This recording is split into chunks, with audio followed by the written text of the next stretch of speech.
Welcome to the Running for Real podcast, where each week we bring you a conversation designed to help you create positive change in your life, community, and planet. It's a collective of conversations about running, the climate emergency, and social justice. Running for Real is for the brave, for those with courage and vulnerability.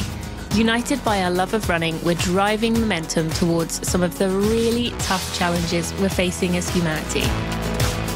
So come join me, Tina Muir, and let's get started.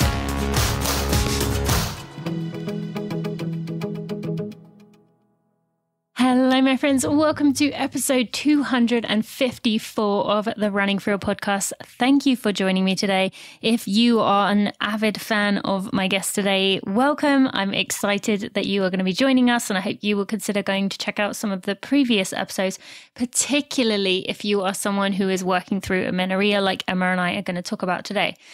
Now, this episode, originally, I was going to just talk to Emma about what it was like being a YouTuber, talk about a bit about her story. But then the more I dug into her, the more I realized we had a really important conversation to have about amenorrhea, about not having a period, about looking after your body.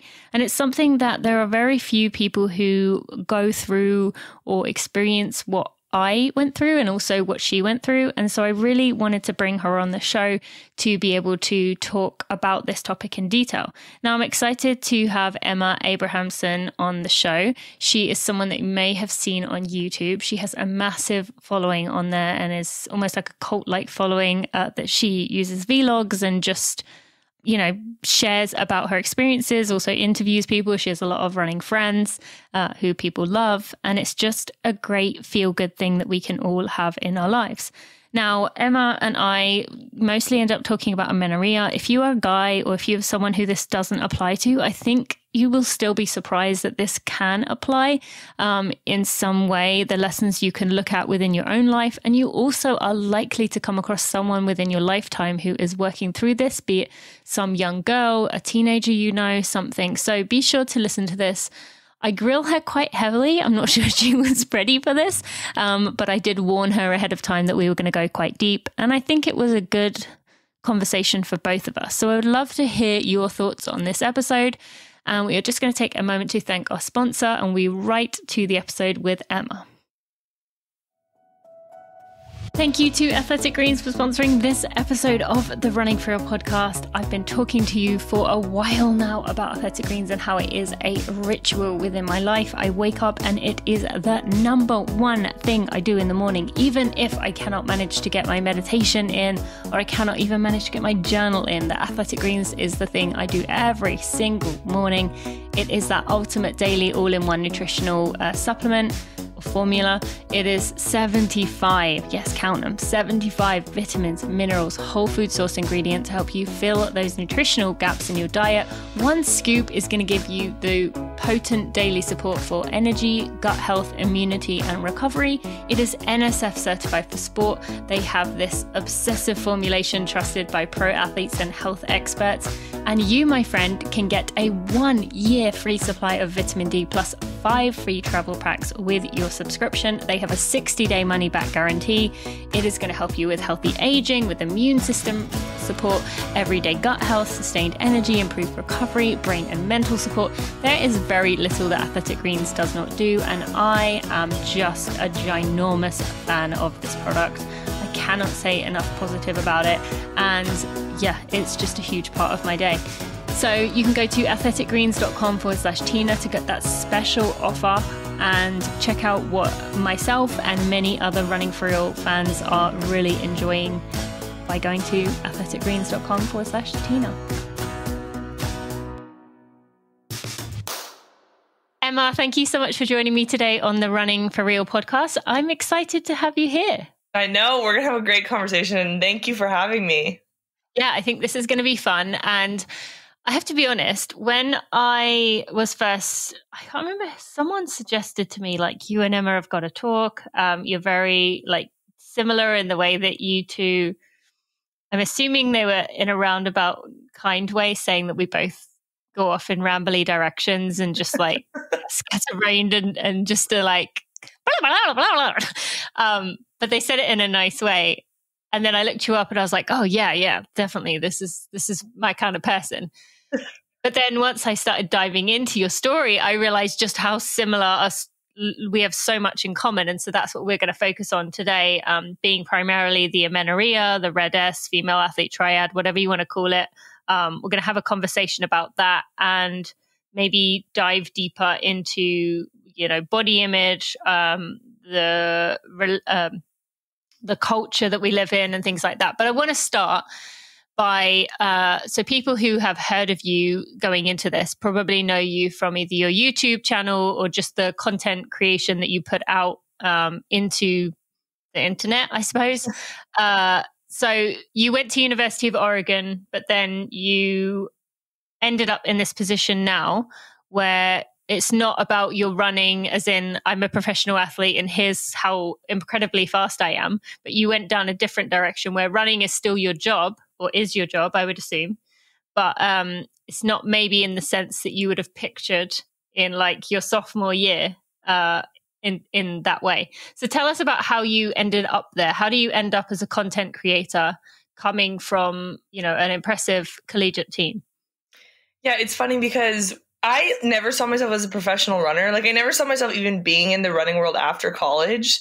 So this whole thing is pretty funny to me, but because I was like a decent runner, but I wasn't the top level runner at Oregon. I made the cross country team, like top 7 and stuff. So I was pretty good, but I wasn't amazing. But going into my senior year, I was so bored in Eugene, Oregon. I was like doing an internship at Run Gum. I'm sure a lot of people are familiar with Nick Simmons' gum company, but I was doing an internship there and I was so bored for the other part of the day that I was like, oh my gosh, what do I do? And it was like 100 degrees outside. There wasn't that much to do. None of my teammates were in town. And I've always been a huge YouTube watcher. I feel like a lot of people that start making videos like come from watching YouTube videos. There's like 2 different types of people that watch Netflix and people that watch YouTube.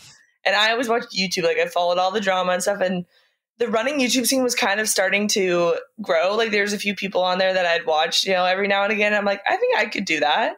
So one day I just picked up my iPhone and just started filming a video. I also did not know how to edit videos at all. So I just filmed. Was it looking at you or looking at what you were looking at? What do you mean? Like it was like I was just filming myself like a vlog. Okay, so yeah, you were holding it, looking at you. Yeah. I was just it was like selfie vlog video style. And it was day in the life of a D1 runner. Because it's like a lot of it comes from clickbait. And I kind of knew that people would be really interested in what a day in the life of an Oregon like Division I runner would be like. So I knew it was going to get a lot of views, which was kind of cool. But it wasn't that I ever like had some drastic increase in subscribers or anything. It just kind of like steadily grew as I was making videos every week when I was bored in Eugene. And then I just kept making videos. What did your teammates say? I mean, everyone thought it was kind of weird. Like everyone was just confused. Because I mean, I'd been on the team for 3 years at that point. Like, and I never made videos before that. So people liked it because I think it just like spiced it up a little bit. Like, and especially because we started getting views that I think people were like, oh, I guess people care about it. And then like everyone kind of thought it was normal. I was a little worried about what my coach would say, but she was honestly like fine with it, which I was kind of surprised about just due to like the secrecy of what Oregon is or whatever. But yeah, I just kept making videos throughout the season. And then I ended up not even taking my last season of eligibility because I got offered a job and I was pretty burnt out at that point. But then I just continued to like make videos after college. And then it just turned into like something like I started my YouTube channel and I was like, I don't want this to be like a running tips channel. I want this to be like documenting my life because I'm not very good at like editing videos and stuff. I'm just good at like sharing my life. So that's kind of what it's like been now. I mean, it's just been a plethora of things on the internet, but I'm still in the running world now. And like, though my identity, I think, has changed a lot from who I was like as a competitive runner at Oregon, like running is still definitely ingrained into me. So yeah, it's been a wild ride. I'm curious, but as someone who's in that same space-ish as you, how do you, and I'm really curious here for my own selfish answer here, but how do you explain what you do to, let's say you meet someone And they, they don't see you filming, but you're like at a party and they say, what do you do? Like, what do you say you do? Okay, well, this is what usually happens. Someone asks me that, and then one of my friends jumps in and says, she's famous. She's an influencer. And then I say, cringe, cringe, cringe. Don't say that. Usually, like, if I'm just meeting someone, I just say I'm like a content creator in the running world. I think that's like the best way to put it. People kind of understand what that is. And then a lot of the time they say, oh, so you're an influencer. And then I say, yeah. I asked that because I have had a really hard time over the year with people. I mean, even my own family, when they describe what I do, they're like, yeah, she blogs and stuff. I'm like, blogs and stuff? Like, excuse me? And there's nothing wrong with blogging, but like that, I just don't put myself as that's what I do. But then when I do try to describe what I do, like, especially if it's a non-runner, and I would say, yeah, I have a podcast and a business for runners. They'd be like, what do you mean for runners? Like, they just run? Like, what, what is that what do you offer them? And so like, and then I feel like really awkward because then I'm trying to describe what I'm doing, but then to them, they're just like, yeah, but you just run. So isn't that the end of it? And so, yeah, I was curious like how that went down with you, particularly like, I mean, I almost feel like YouTube is kind of a little bit cooler.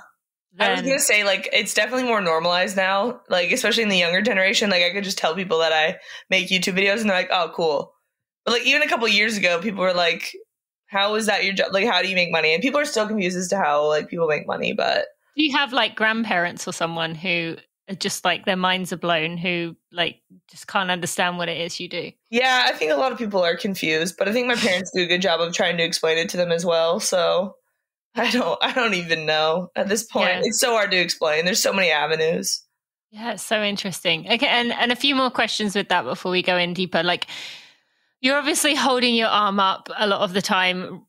Like, do you still feel self-conscious? Like, have you just got to the point where you don't care? Like, how does that work with when you're around other people who clearly know you're like talking into your phone and recording something? Like, yeah, where are you at there? Well, if I'm out in public, it depends on like where I am. Like if I'm out in public and there's a ton of people around, say I'm in New York City, and I'm just filming, like I don't really care because no one's gonna, say anything. No one really cares. Yeah, like everyone kind of knows what you're doing at that point. But if I'm like say I'm in my house right now and I have roommates, or like my friends are over or anything, and I like just start filming or something, like I would feel really embarrassed because first of all, they would just like sabotage my video like they've done multiple times. But yeah, I'm definitely like not super comfortable in public, especially like here in Portland. No one does what I do. Really, like, there's not that many YouTubers around here, so no one's walking around with their hand up being like, "What's up, guys? Welcome back to YouTube." So it's like I would feel really uncomfortable in public here, but it really just depends on the situation. I'm definitely more comfortable now with the whole thing, and because it's becoming more normalized, I think people don't care as much anymore. Yeah, it is a bit of a weird situation where you are, there's the part of you that's like, I'm just going to do what I do. This is, people are like, "Ooh, that's cool." But then there's also the part of it that people are like, "Who is that?" And then they're like, "Oh, I don't know who that person is." Like, are they just like doing a video diary or something? Like, it was so funny. I had this meetup in 2019 at a high school track meet because I'd never done a meetup in my life. And I was like, Arcadia is the place to do it because that's where all like the kids go. It's like a huge Southern California track meet, like West Coast track meet, I would say. Yeah. And I went with my sister. I made my younger sister go with me. And we were just like in the middle of this area. And there's so many people surrounding me. And someone comes up to my sister and like, "Who is that?" And my sister's like, "I don't know, some random YouTube girl." And they're Your like, sister said that? Yeah. and then the person like went and took a picture with me, which is so funny because I'm like, why would you do that? I don't know. The whole thing is so bizarre. It's just a very weird situation. I wonder how much of it is like people just want to get a picture with anyone they think has the potential to be famous so that one day they can be like, look at friends. But it was so funny. And I was like, thanks, Sarah, my sister. Didn't back me up at all. Yeah, that's awesome. I love that. So because of this, you have a website, and your website has a few different things that you do. You have your, do you still call it an account, a business? You're one crazed foodie. Yeah, that's like one of my main things that I do. My food Instagram. Yeah, so you have a food Instagram and a business with that you sell some bars. Anything else? I mean, no, not. Okay. I don't sell anything else, but the way I make that into a living is by doing like sponsored posts on there with food brands. So you have that, and then you also have just some more information about you. You have your own podcast, which we'll talk about later. But on your About page, it says about you wanting to empower the next generation of runners. And that's what you feel your role is for the future. Like, I'd be curious, like, what do those words mean to you? And why is that a passion of yours? I mean, I think I just had a very healthy running career overall. Like, I think, there's definitely, it wasn't perfect. I definitely made some mistakes, like maybe when I was younger and everything. But I think what my main goal is to be able to like empower the younger people to have like a healthy, sustainable, long-term running career, because that's what makes it the most fulfilling. Like, you want to be able to run for a long period of time with minimal injuries and burnout and stuff. So I think I did a really good job of doing that. And like, even though I wasn't the fastest person on the Oregon team, like I wasn't going to be able to make money off of my actual running career. I think I just feel like I have the purpose to be able to like help runners at least get the most out of themselves, especially the younger generation. Cause it's just, especially being a younger female runner, it's just such a hard time to navigate through your life of like going through puberty and everything. And I feel like I did it well, like not to toot my own horn, but I mean, I came out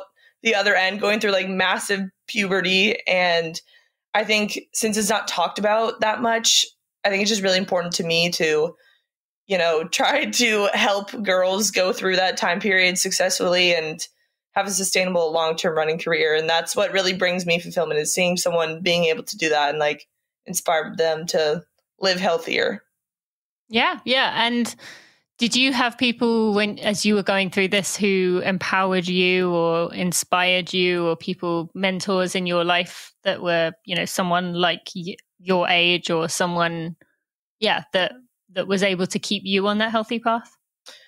So I didn't really follow any professional runners or anything when I was younger. I think what really kept me on a good path were my teammates. I think, especially in high school, and middle school, I just had a really good, healthy group of teammates that we were all pretty good at running, and we all had really good heads on our shoulders. And I think that was, at the end of the day, what really helped keep me sane, I guess, running at that level and going through that time period. We were all going through it together. So I don't know. I just had very good friends, and also my family, everyone runs. So I think that was the number one thing that kept me on a good path, I guess. Mm-hmm. Yeah. And so that was high school. And then I'd love to dive in a little bit, if you feel comfortable, into once you were at Oregon. You mentioned you were on the travel squad. So if you were on that, I don't want to say the word varsity, but if you were on the traveling team, you were one of the, more influential people to the, the rest of the team, the younger people coming in. But I did hear you talk about saying that you had the athletes were given DEXA scans, which scans bone density, and then body fat scans. I mean, to me, that seems a little bit why would that be needed? The DEXA one, the bone density, I can kind of get that. That's a good way of screening for if someone is, not giving themselves enough nutritionally, if their bones are at risk. But the body fat thing, did that not affect the team atmosphere? There must have been conversations about that, or oh, my body fat's 20%. Oh, wow. I must be, I need to get down to 10 where the other girls on the team are. How did that happen? So the DEXA scan, you got your body fat and the bone density at the same time. So it's you couldn't avoid one or the other, but that was something that really affected me. I mean, I have never been a super lean runner. I'm not built as a super lean runner. So I think I had the highest body fat every single time we got tested. And people wouldn't really say their numbers, but sometimes they would. It was definitely weird. I mean, I hated it. There were times I think by my senior year. Did everyone hate it? I don't know. Like, it's hard to tell. Like, because I think it was just so weird that, like, we would joke about it a lot of the time because it was just like very weird. And I think we were trying to be like lighthearted about it. And it's like, you couldn't get out of it, you know? Well, at least actually there was like optional ones my senior year and I didn't go to them because personally for me, like getting my body fat tested, like wasn't going to help me in any way because I always knew I was going to be way higher than everyone else. So I was like, how is this going to help me? I mean, I know it's all relative. How does it help anyone? Yeah, I don't get how it helps anyone.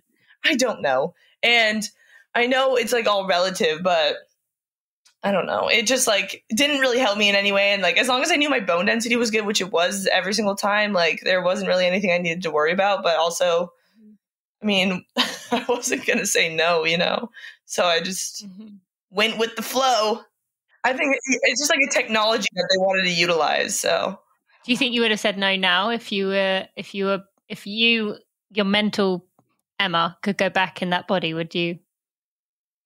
Probably not. Probably not. I mean, well, by the time I like senior year came around, I was saying no, even though other people were going and getting them tested. But like, if it was mandatory, like not mandatory, but if it was like really being pushed on me, I mean, I would go do it because I don't think. I mean, it didn't affect me to the point where it was like, I don't know. I mean, I don't think it was very helpful information to me personally, but I also don't think it affected me to the point where it was like going to be really, really detrimental, you know, to know the number, especially by that point. Like, I think I had just gotten over it because I had gotten it so many times. I was like, I know it's going to be high, you know? So, and I feel like in college, I ran at a lot of different like weights and body fat percentages that I knew I could run well in any sort of state of what my body was at. So I didn't really care at that point anymore. But, you know, when I first got my body fat done, that wasn't very fun. I mean, I really struggle with the idea of that. And going back in college, I think I definitely would have done it. And I think I did maybe once or twice have it scanned. But I'm like, how does this help people at all? Like you can get your bone density done separately. And I know I've had that a few times because of my amenorrhea. I wanted to make sure that, you know, as you know, you are told like, oh, your bones will be weak, your bones will be brittle, you're going to get osteopenia and osteoporosis. And so I wanted to check with that. But yeah, like when I think about the college setting, that's all, to me, that falls into the category of that culture that we need to change within high school and college athletes of like a focus on weight or the way you look rather than like running the best for you. Now, you did a YouTube video that went viral that was about you admitting that you got your first period at the age of 22. And you and I have kind of come at this differently. I got mine on time and then lost it for a long time. And you just came at it where you didn't get it. And then since then, has it been regular? It was like a little bit irregular at the beginning, but I also started training for a marathon around that time. So maybe I just like reshocked my body again. But now it's like completely regular, which is nice. So yeah, good. And so I would love to dive in here because just as someone who like has some distance from this now, having it been over 4 years since I like stepped away, I see a lot of like within you, I hear you saying about like you did a video about like it was like letting go of training has been good for my mental health or taking off the pressure, taking time off. And then you've talked a lot about how you are, how you, in that amenorrhea video, you said you gained some weight and your body was where it wanted to be. But then I've also heard you saying like, I know I ate well, I know I ate enough. I know I was taking care of my body. And I was very much in the same place for so many years. I aggressively said, I am eating enough, I am eating enough, I am eating enough. But then now I look back, even though I was eating a lot, and even though I was eating a lot compared to my teammates, it wasn't enough for my body. So like, do you think if you can look back now that there was any part of it that like maybe you weren't even conscious that you could have been restricting, or at least you were like worried about gaining weight? Honestly, like, no. That's like what is like, I wish I could say yes, because I think it would solve a lot of my like still the reason like why I did not get my period. But like if people saw the amount I was eating, especially in high school, like through those like growing years and everything, I think like you would agree with me. Like you could ask anyone I know, my family, I would be eating like bread bowls with mac and cheese and like I can't even explain how much food I was eating in high school, especially like when I was going through like the growth spurts and stuff. And so there was no like of those thoughts of like, no, which is I why should it's like, cut back. no, and like that's why I never weighed myself. I wasn't even really worried about it, and that's why I gained like 50 pounds. You know, like the next time I weighed myself was when I was in college. But didn't you say that you wouldn't look at yourself in the mirror? Yeah, but that was in college. Like then like I still didn't restrict myself in college, but then I just became very much more aware of that I was bigger than other people. Mm-hmm. So that's when the body image like stuff really started. In high school, like I did not really care at all. Like I had no problems with my confidence in that sort of area, and I never like restricted myself. So that's why I'm just, and like I would go to I went to the doctor when I was 18, you know, and because I was like, maybe I did restrict myself, but it didn't make any sense. Like the whole thing just still to this day doesn't make any sense to me because I never restricted myself. And I also never got injured because I was never like under fueling. So but that's what I always fell on too, because I didn't get bone injuries. I had one stress reaction and I didn't get bone injuries, and I didn't really, and same as you, I heard you saying, I never took more than 3 weeks off. Is that what you said? Yeah. And I was the same because I didn't really get the injuries. So I always relied on that as well as like, well, you know, if it was fueling, then I would have had the bone injuries. And I mean, I'm not going to say no, but I also I never felt that I was under fueled or like low energy or anything else. Like I had no other really side effects from it. So who knows? But like, especially with the weight gain stuff, like what really changed was that like my physical like body, like in 2019, my boobs grew so much. Like every day I would wake up and I would sit up and I would just be in so much pain. And I think like that's what really changed. It's like I just turned into like a much more womanly body figure. And I think a lot of that stemmed from not running. Like I didn't run for 7 months basically. And obviously, like I had never done that. So I wonder if that would have happened if I didn't run for 7 months any other time period. Mm-hmm. But I mean, it's just really hard to like navigate. And I think at that time, like too, you know, I had a boyfriend. I was just like eating a ton and like just didn't really care about what I was eating. And in college, like I definitely cared about what I was eating a lot more. And I wanted to like fuel my body to like the best. And I ate like a ton, but it was very healthy food. And I think I just kind of gave that up because I was like, I'm not running anymore. Like, why do I need to do this? And then just that. And then the combination of not running for 7 months, I think was just shocked my body into getting a period without hormones. Or birth control. See, I don't know if I would say you shocked it. I feel like it was maybe in a state of high alert. And then it finally was like, okay, I think I'm safe.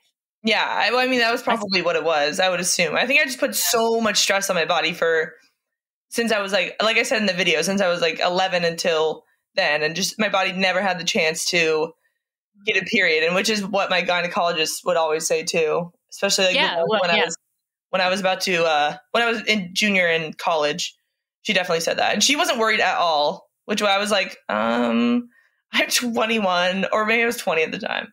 I was 20, and I was like, I'm 20 and I haven't got my period. She's like, well, you'll get it after you stop running. I'm like, oh, okay. Thank you to goodr for sponsoring this episode of the Running For Real podcast. I am always in a pair of goodr. I think you'd be hard pressed to find a time, any time in the summer, where I do not have goodrs somewhere within me. Even sitting here in my, I don't want to say podcast studio, but in my office, I'm literally looking at a pair of goodrs on my side, less than their hands reach away from me, because they're always near me. I just have pairs all over the place. I'm always wearing them. So is my husband, Steve. My kids love them. They love to put them on. They're fun. They're fashionable, they're functional, and they are affordable. Get it there? They don't slip, they don't bounce, they're polarized, and they're just fun. And every purchase of goodr sunglasses is backed by a 1-year warranty, so you can keep that in mind. There's also 30-day free returns. So if you're not feeling that pair you just purchased, or maybe you'd realize that your head might be a little bit bigger than you thought it was. All purchases that are made through goodr.com/Tina will give you that 30-day free return.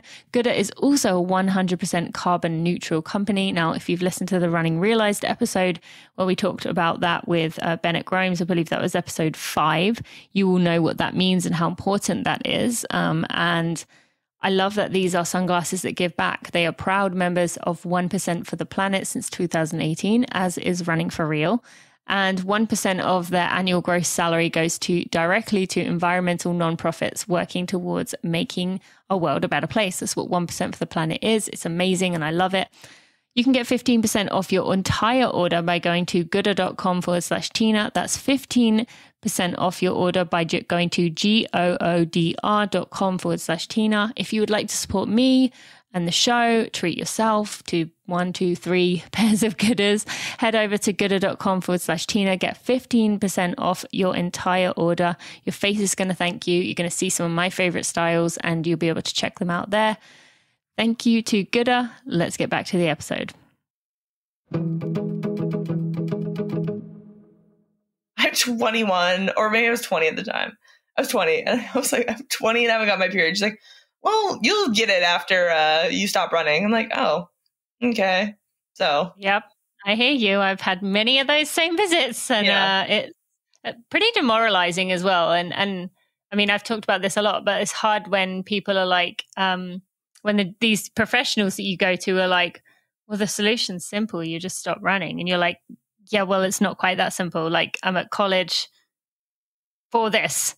Like, you can't just say like, hey, coach, I'm taking 6 months off. Like, let me just pause this for a minute. But I hope this isn't coming across as like, I'm like grilling you, but I'm really like curious here because for so many years, I mean, the words you're using, I use the exact words out of my mouth. And I'm still not even 100% sure, but like same thing as you, when I stopped running, that was when it all came back together. And yeah, that part of me was like, okay, well, it must be because of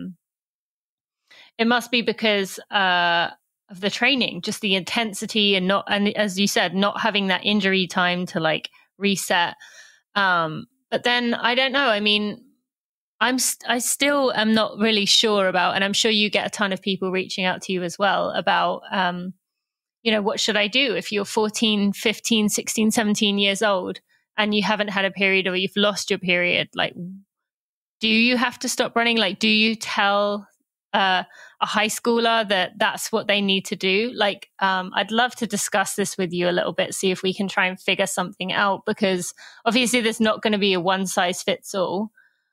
But both of us kind of dragged our feet. And I'd love to hear your perspective here. While I wouldn't go back and change anything, because I feel like even if I had been told, I wouldn't have listened until I was ready. Yeah. I think if someone is listening to this right now and this message is like hitting them in the heart, they are ready to hear that message.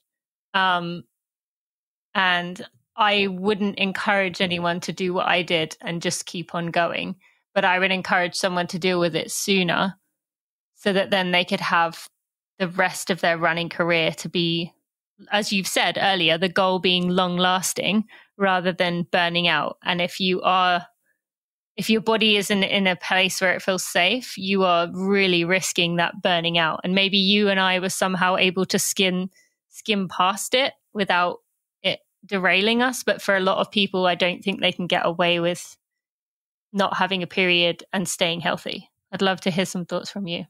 Yeah, I know this is like hard because I feel like I'm just kind of an odd one out, because in my mind, I mean, I wasn't underfueling, I wasn't getting injured. So there weren't any really side effects to me not getting my period other than me not having a period. Like that was the only thing that came of it. And I mean, I'm not a doctor, so it's like I can't help these people that really are DMing me about this. So I always just refer them to go to their doctor because I think it is really important. Like, I don't know, when I was obviously like So my entire family like is a very late blooming family. So for me, like when I was 16 and I hadn't gotten it, I wasn't that worried because this also happened to my sisters.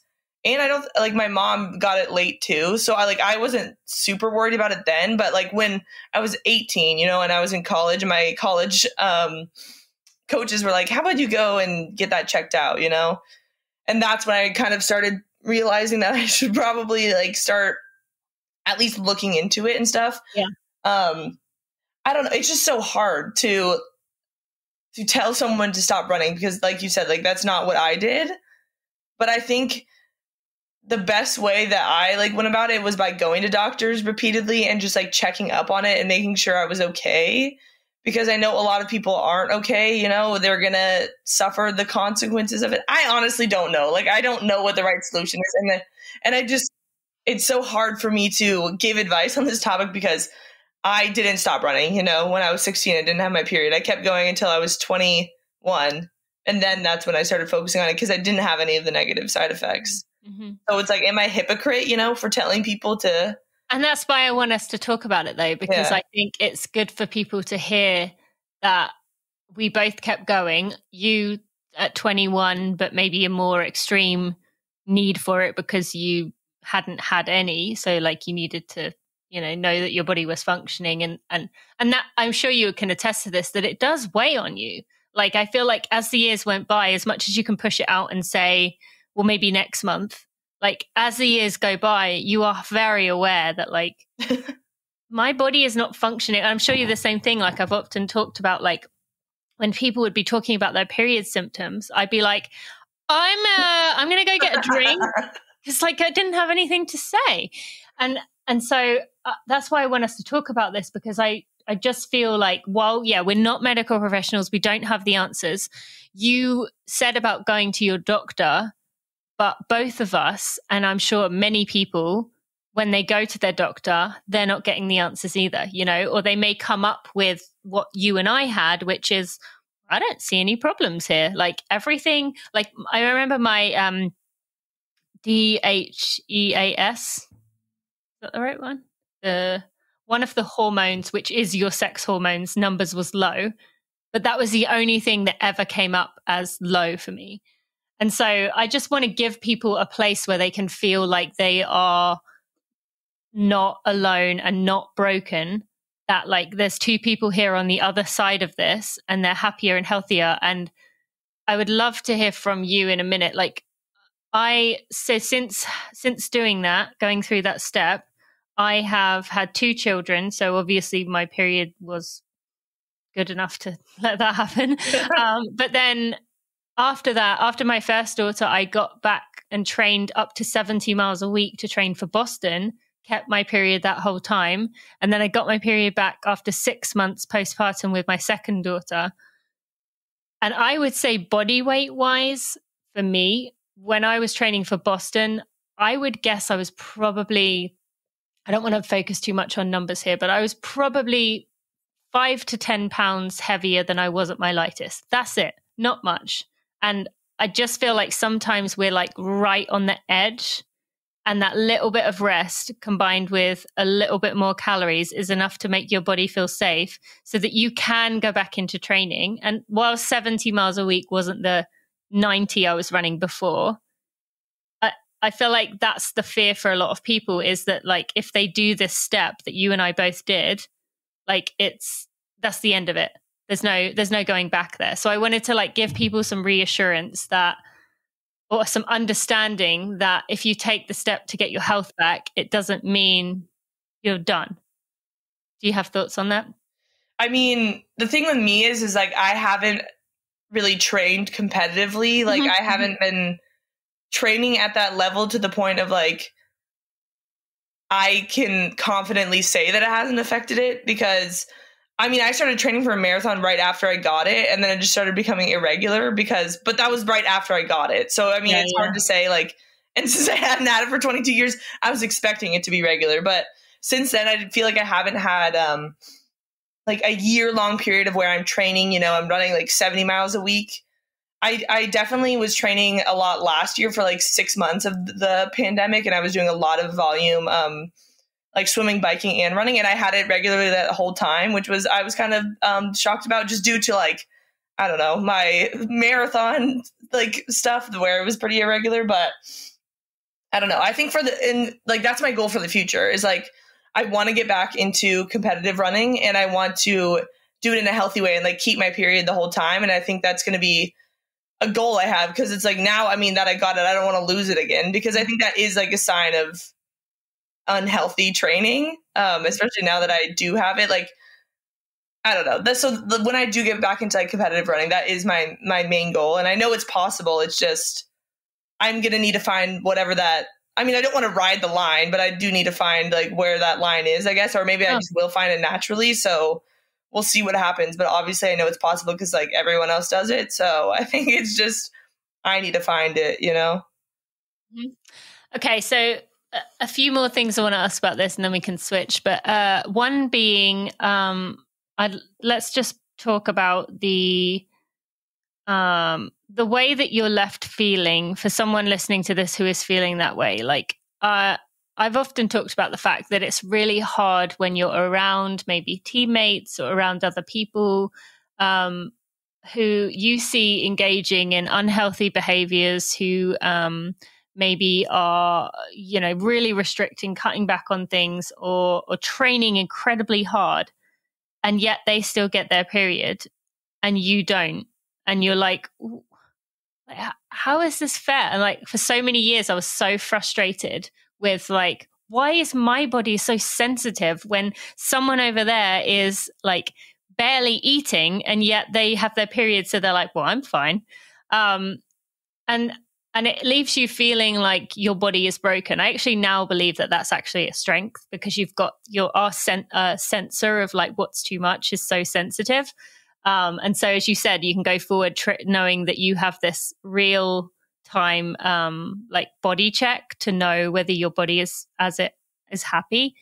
Did you struggle with that a lot when other people were, you know, you were looking at yourself and you're saying, I'm eating well, I'm eating enough, I'm looking after my body, I'm resting. So what's wrong with me? Yeah, I mean, I definitely struggled with that. But it was also, especially when I started getting in the later years, I was like, I think I was so normalized to the fact that I wasn't going to get my period and I wasn't going to get it until after I stopped running, that I just didn't really care anymore. You know, and I mean, I've never really been one to compare myself, which I think was one of my bigger strengths, especially, you know, when you're surrounded by people that maybe are engaging in unhealthy behavior. So I didn't really care that much, but I really relate to your, what you were saying earlier about when people like, everyone was talking about, they're like, oh, I have my period today or whatever. And like people just talking about these symptoms or whatever. And I would just be like, can't relate, you know, at all. So, yeah, I mean, I did always think it was odd and just not understand why that was like, they were able to, you know, have that sign of health that I didn't have, even though I felt I was doing everything I needed to do. But, I think I was also so focused on like myself and just realizing that like everybody is so different, you know, everyone is sensitive to different things. And I don't know, I'm just really glad that I didn't compare myself, because I think that really would have made me even more uncomfortable. But yeah, I didn't struggle with that much. But I mean, just the entire time, especially I was in college, it was always just something, like you said, in the back of your mind, just knowing that you don't have that sign of health that everyone else has. And I mean, my teammates basically all knew I didn't have it either, but no one really cared, I guess. I don't know. It was just so bizarre. And it wasn't really talked about that much, you know? Thank you to Inside Tracker for sponsoring this episode of the Running for Real podcast. Inside Tracker has been a friend of Running for Real and myself for many years now. I love to get my blood work checked with them. And you know what I really enjoy seeing? So each time you get it checked, they will do a point for each on the graph of each of your biomarkers, and you can see over time how things are changing. And they'll tell you if you're trending downwards, if you're trending upwards, or you're trending towards optimized, or moving towards something that is at risk, or something that needs working on. I really love to see my changes over time and see the areas that I've maybe been slacking in, but also the areas that I am doing better in. Now, I want to tell you a little bit about Inside Tracker first. It is a comprehensive blood test, which you will find your local Quest diagnostics. And by the way, those are everywhere. Although US only, you'll be able to get a detailed analysis of 12 of your key biomarkers. You will get a customized science-backed action plan based on your goals, and it will tell you which foods, supplements, and lifestyle changes you need to make to help you arrive in the optimal zone. It gives you ideas for meal prep, grocery lists, recipe guidance, and more. It really does have so much there. And for me, a few of my recent ones that were low, my vitamin D was low. So it told me, obviously we know about the sun, but it told me about which other things I could include in my diet that would help me to optimize that level, including a type of mushroom, which I didn't know about at the time. It gives you a lot more information if you want to go learn more about that. And there's also plenty of other little features within the website that you're really going to enjoy, or at least I do, if you enjoy learning. Now, Inside Tracker is giving our listeners 25% off. Yeah, 25% off Inside Tracker. And you can get that by going to insidetracker.com/Tina. And you will get that 25% off discount. It's going to be focusing on those 12 key biomarkers that are linked to overall wellness, metabolism, sleep, and energy. The essential plan is that catalyst that you are seeking to understand your body better. So go to insidetracker.com/Tina to learn more. Like the entire time, especially I was in college, it was always just something, like you said, in the back of your mind, just knowing that you don't have that sign of health that everyone else has. And I mean, my teammates basically all knew I didn't have it either, but no one really cared, I guess. I don't know. It was just so bizarre. And it wasn't really talked about that much, you know? No, definitely. I mean, I do think things are changing now, but, and then one final thing on this area, you did that video talking about getting out of shape, helping your mental health. I would like to talk about this because I genuinely think this is a huge piece of the puzzle for what is going on with our bodies here. Because I also, did you have insomnia at all? No. Okay. So I had really bad insomnia as well. And people would say like, what did you do to cure your insomnia? And I was like, well, I just had to like let go. Like I just removed the pressure on myself. And having been like in England, the college situation for sports is not the same as it is over here. It's 50 times more intense over here. And you talked about burning out after school and being like, I need a break. And I think so many people do that here because it is so intense with the 3 seasons. And then you get 2 weeks off and then you're back into training for the cross country season. And it is intense. But yeah, I do wonder how much of it is like letting go of that pressure is what is like causes the disconnection between your body and your period. And so like you talked about getting out of shape, helping your mental health. So I would love to talk about that a little bit more because I think so often, as you said in the video, people equate like getting out of shape would be terrible for my mental health because now I'm like worried about my body. But I felt the same way, that stepping away and choosing to step away actually helped me grow in so many ways because I actually stopped caring about what I look like and instead focused on like other things in my life or what about me as a person. So yeah, what are your thoughts there? Yeah, so the biggest thing that I struggle with in college, especially, was my body image. And I think, I mean, I've talked about it so many times on like all of my platforms that people probably know that.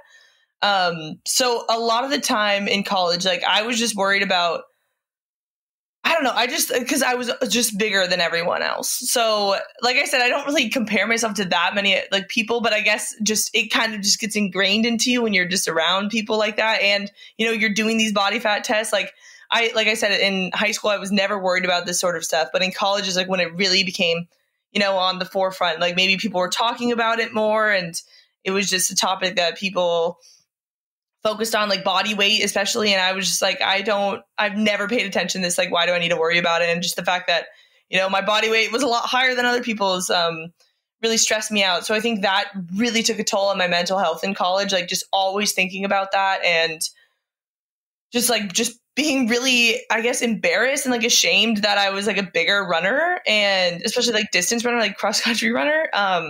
But then do you ever pause and compare that to like the rest of the population? Because we get so used to being around runners. It's crazy. Yeah, but like my life was running. Like my life, I was ingrained in the competitive running world. That's all I saw. I didn't have any friends outside of running. My life was running. So I didn't have that perspective. And then now, like when I just let go of that expectation after college, like, and just let my body do whatever it needed to do, I've gained a significant amount of weight. I look back and I'm like, what was I so worried about? You know? Like, I don't know why I was so, I feel like I had anxiety, which I've never had in my life, but I feel like I had it in college, just so worried about this of like, I don't know, looking bigger in the mirror than I wanted to. And once it happened to me, you know, once I let it happen to me, like now I look in the mirror, I'm like, why did I care so much?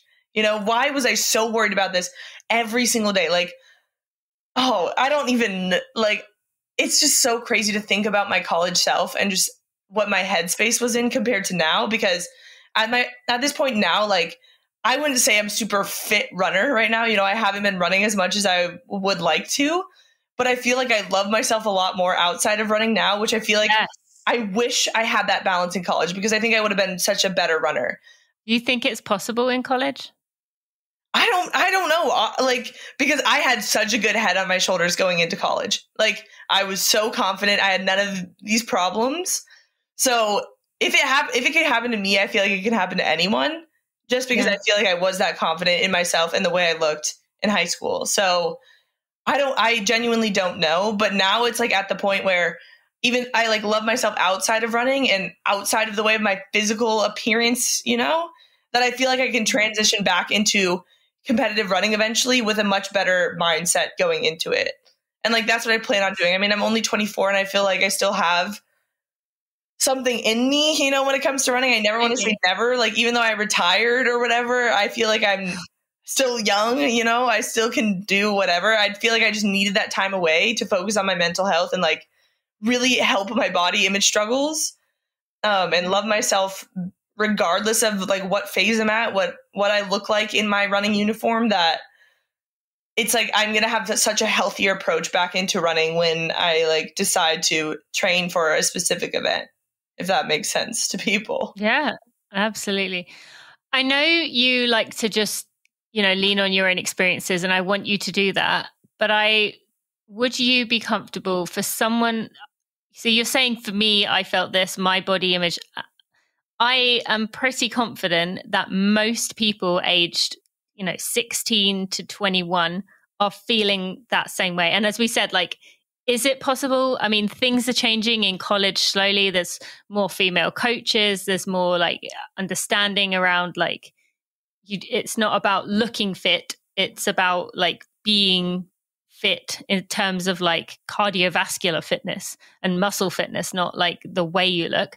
But it's going to take a while. Like, is it possible right now to like get through that college period without those thoughts? I like you, I honestly don't know, because that's same as you. Like, I went into college with a very strong like opinion of myself. If I saw someone not eating before a race on a bus, I'd be like, well, how does that work? Because I know I need food to eat, like to run. Like, so, all right, if you don't want to eat your food, then fine, but I'm going to eat mine. But for people who are in that stage right now, where they're hearing us talk, they feel that way, they are resonating with it, they know they need to do something, but they are just, the doctor has said it, they've been to the doctor, or the doctor hasn't been any help, but they just need that extra like support and belief that everything is going to be okay. Can you, as if that person is listening right now, can you talk to that person as to what you would say from your experience as to why if they know in their heart it's the right decision to make, why they should trust that feeling?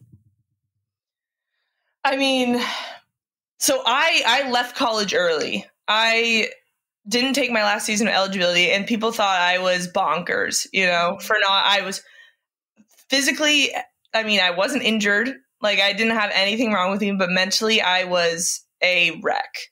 And a lot of people didn't see that.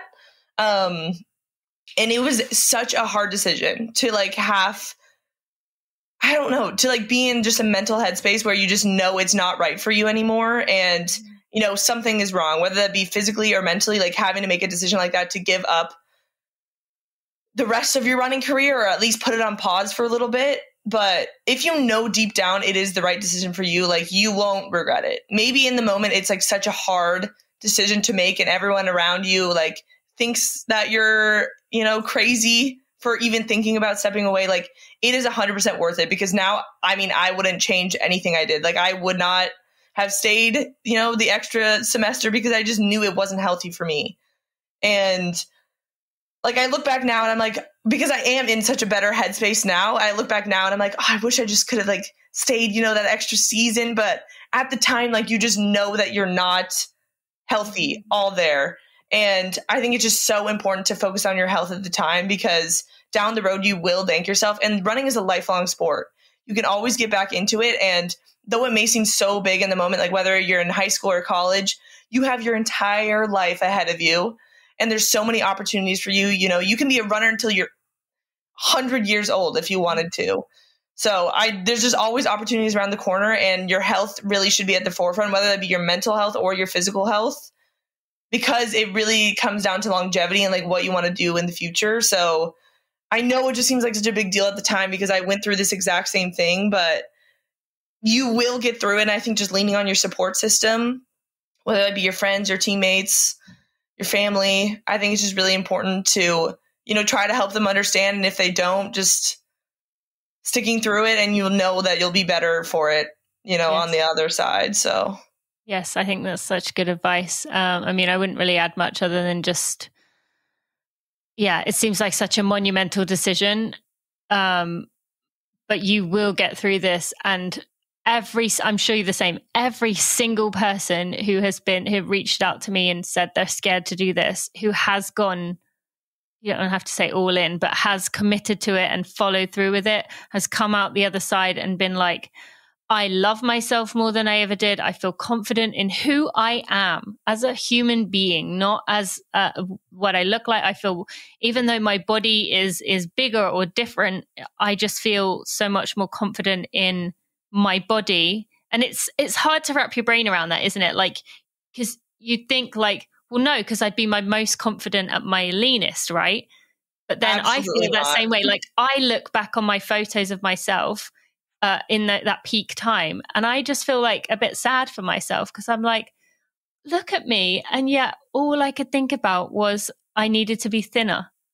Exactly. And now I look at myself and I'm just like proud of my body. So so then do that message to someone who, like, I just love for us to emphasize here how much better you feel mentally by doing this, and how much you will learn about yourself. Like, I bet you grew so much during that 7 months as a human, in just yourself and in your life. And then, so talk about that, like during that growth period, and how hard it is, but at the same time, how rewarding it is, and what comes out of the other side. It's so funny, because I was this bubbly person, wouldn't stop talking, and just really energetic in high school. Like that's what people knew me as. And I feel like, when I was in college and I was really, really struggling with my body image and my confidence, I turned into this shell of a human. Like I look back now and I don't even recognize this person, because I was just not myself. Like I was pretty much mute. I didn't talk. And I say this to my friends now, because I feel like I'm back to my normal self. Like I'm once again confident, energetic. Like I just feel like myself again. And I tell my roommates now, like I was talking about it with my roommate yesterday, and I was like, oh man, like you're glad that you didn't know college, Emma. And she's like, I don't really know what you mean when you say that. I'm like, I don't think I can't even explain it. I don't recognize her, because she was just so, unconfident in herself as a person, and just in terms of her body image. And it just stemmed into all areas of her life. And like you said, I just felt bad. Like I look back and I feel bad for her. But during the 7 months, like it was a very hard 7 months, because running was my identity, and that was what I valued my self-worth on.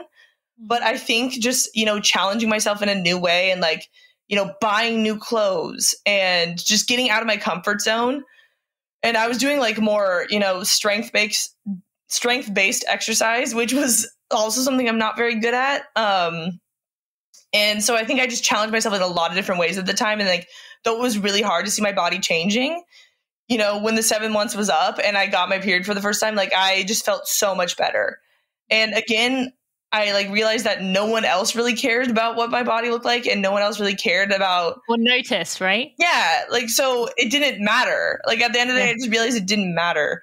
And, that's what it's like now. Like people don't value me, for my physical appearance. And maybe that is because I'm out of the college scene. I don't know what it is. Like because I've distanced myself from that, I think is healthier, but I still am friends with a lot of, like competitive runners. So I don't know how much I've really distanced myself from competitive running, but I think I just like really learned to value myself outside of like my physical fitness level, which was what was so emphasized, especially in college for me, that I have really, really grown as a person, and my confidence is like back to where it was. I just feel like my true self again. And like, I just have such a healthier approach. And I know when I get back into, running and racing, and I'm also going to be very wary of, not falling back into, these things that I found myself like, I don't know, feeling bad about myself for, or being self-confident or self-conscious of, because I know how detrimental that was to me. And I just thought it could never happen to me, but I feel like now I just know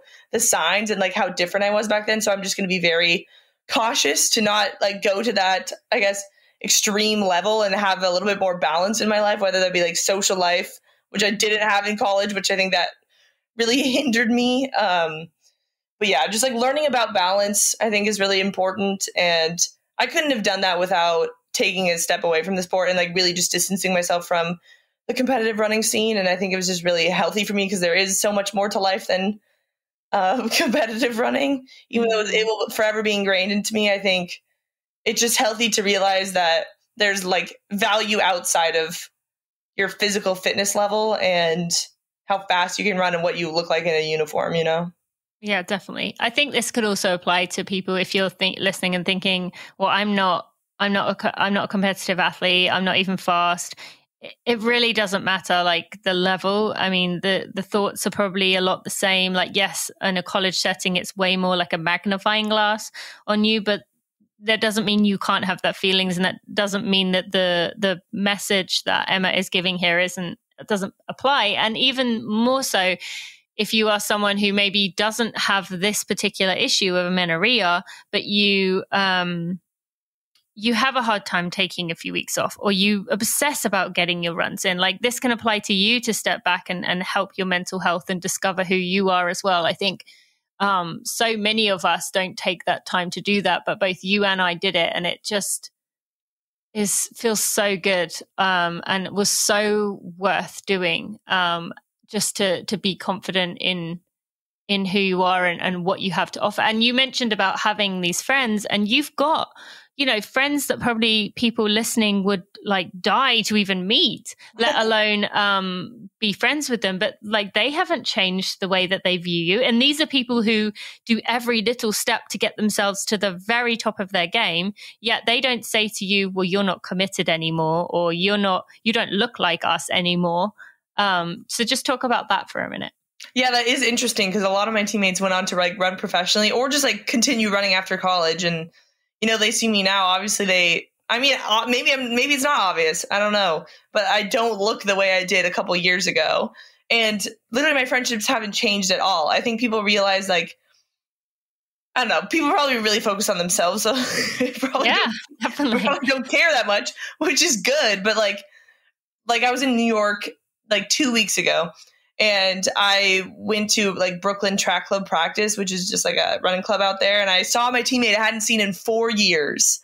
And it was just like old times, like she had still been running, and she was definitely running a lot faster than I was, because I haven't been like doing track workouts or whatever, but she's not viewing me any different as we did, 4 years ago when we were racing the 1500 together, even though we're not in that sort of fitness anymore. Like, people just don't care at that point, because people are, I don't know, no one is viewing you for your times anymore, especially like Yeah. I don't know. It's just something I've really realized after college, because I think that was something I was worried about in college too. Like, people aren't going to view me the same, you know? And I don't think the internet helps that either, you know, when I have random people commenting on my videos, but the people I actually care about, no one is paying attention, and no one cares about what your what your times are, or if you want to take a break. Absolutely. I think a lot of people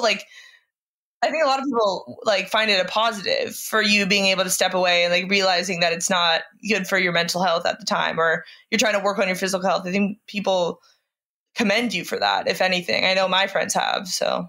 Yeah, absolutely. I agree 100%. Anything else you would like to tell to people listening about what we've talked about today? I think a lot of what I've learned is that it's so important to surround yourself with people that lift you up and people that have like same morals as you, because I know like the healthiest times in my life, mentally and physically, have been around people that have similar values as me and are, you know, confident in themselves, that like have healthy habits and everything. So I think it's just very important to like pick and choose your friends. And, you know, it's not bad to maybe cut someone out of your life if they're not lifting you up in that way, or they're making you feel really bad about yourself and your decisions. Like, that's not worth it.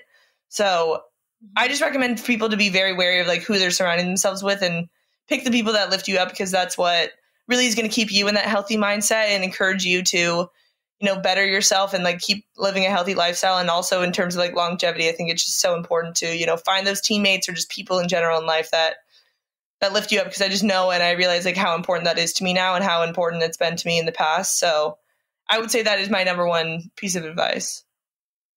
Yeah, that's great. And then I want to add to that, just for if you are someone who maybe doesn't have a great situation, maybe your family or your coach is not supportive of you and is very like, you don't want to let them down. You feel like they will really not agree with your decision. Okay, some of those, if you do have the option to, you know, step back a bit, then do that and stand up for yourself if it is a coach. But then you can also surround yourself by people, even if you don't know them. You could listen to podcasts of uplifting people, like someone like Brene Brown, who's going to help you to believe in yourself, or, you know, what's her name? Jamelia Jamil. She's another one who I really like, the I Weigh account.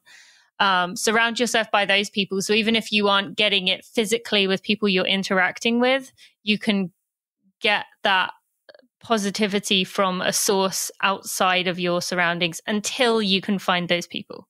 So yeah, and I think it's so important to realize that you're doing this for yourself, and it should be fun, you know, at the end of the day. And I think I had this one moment in time in college where I just really flipped a switch, and I was like so tired of like being self-conscious and like trying to please other people, whether that be like with my running times, my appearance and everything else, that I just decided not to care anymore. And that I like, the only reason I'm doing this is for fun, and for like my own self-fulfillment. It doesn't matter what anyone else thinks. It doesn't even matter what my coach thinks or what my coach says. This is for like my own self-fulfillment. You know, I'm not looking to run professionally. The only reason I'm doing this is to enjoy it and like push my body to its physical limit and have that self-fulfilling element to my life. So once I made that switch and I realized like this is for me and I need to do what's best for my mental health, was just so important in my confidence level, like on and off the track. So I think just realizing that too was just really important. But it's like so hard to just, you know, tell people to think that way. I think it just takes a lot of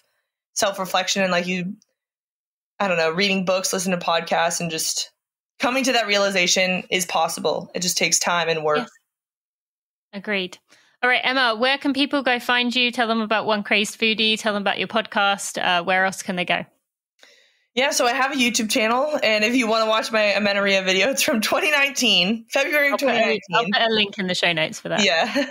And then I also have a podcast that has a ton of endurance professional runners, non-professional runners on there. It's called Convos Over Cold Brew. You can find that basically anywhere where podcasts happen. And then I have a food account. It's called One Crazed Foodie on Instagram if you like recipes and other random stuff on there. And I also have a personal Instagram, which is more just for fun for me, but that's just my name, M. Abrahamson.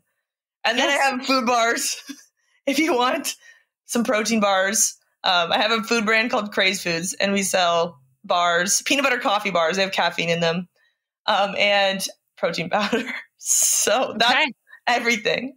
Yes, there's a lot there. I will put lots of links in the show notes so you can go find them there. Emma, thank you so much for your honesty, for being vulnerable with us today, and all that you do to create positivity in your life. It is infectious, and I know that it impacts a lot of people. Thank you. Yeah, thank you for having me. Before we end this episode, I just want to take a moment to shout out my podcast editor, Jeremy Nessel, who has done such a wonderful job of looking after my podcast, taking out all the mishaps in the episodes, while still keeping in the vulnerability and the realness and the rawness of the conversation. This is not one of those podcasts where I take out the ums and the ers and the sometimes the delay in words, because I think it's very important to keep that authenticity. We're surrounded by perfected and manicured everything, and I think it's really important that Running for Real stays that way. So thank you to Jeremy for your work. I also want to thank Maria Vargas and Amber Moore, who are also part of my team. They've been a big part of this community and me being able to build this brand. So just want to give them a shout out too. All right, let's get right back to the end of this episode. I'm not sure if Emma is ever going to want to come back on the show and talk to me after I went pretty deep with her and had that tough conversation. I think it was good for both of us to work through some things. And she did say afterwards that it'll be interesting to check back in a few years and see how her thinking has changed, being that it is so recent that she has been, figuring out what was happening within her body. I am appreciative of her for being so vulnerable, for sharing her journey, for being honest about things and keeping the conversation going. It is really important that we talk about this. And thank you to those of you who have shared about it in the past or been open about your own period recovery story, or even just Red S recovery if you are a man. It doesn't just have to be about your periods. Thank you to our sponsors today, Athletic Greens. You can go to athleticgreens.com/Tina to get a 1-year free supply of vitamin D. It has looked after my immune system. Last week, Bailey was sick and somehow I managed to dodge it. And I say somehow, I know Athletic Greens was a big part of that. Even though she was coughing in my face and breathing in my face for days on end. I'm thankful for that. I also want to thank goodr. You will be hard pressed to find a day I'm not wearing goodr sunglasses, and you can get 15% off your order by going to goodr.com/Tina. They also show you some of my favorite styles there. And you can go to insidetracker.com/Tina to get 25% off the entire store. That's a huge discount. 25% off. Inside Tracker helps me stay accountable with how my body is doing on the inside, and it can help you too. Thank you to our sponsors for supporting this episode. And to you, if you purchase these products I recommend, you are giving me major support and allowing me to keep going with what I am doing here. I really appreciate that. And I want to thank them for sponsoring this. Okay, friends, I will have another Together Run for you on Monday and a regular episode next Friday. Have a wonderful week.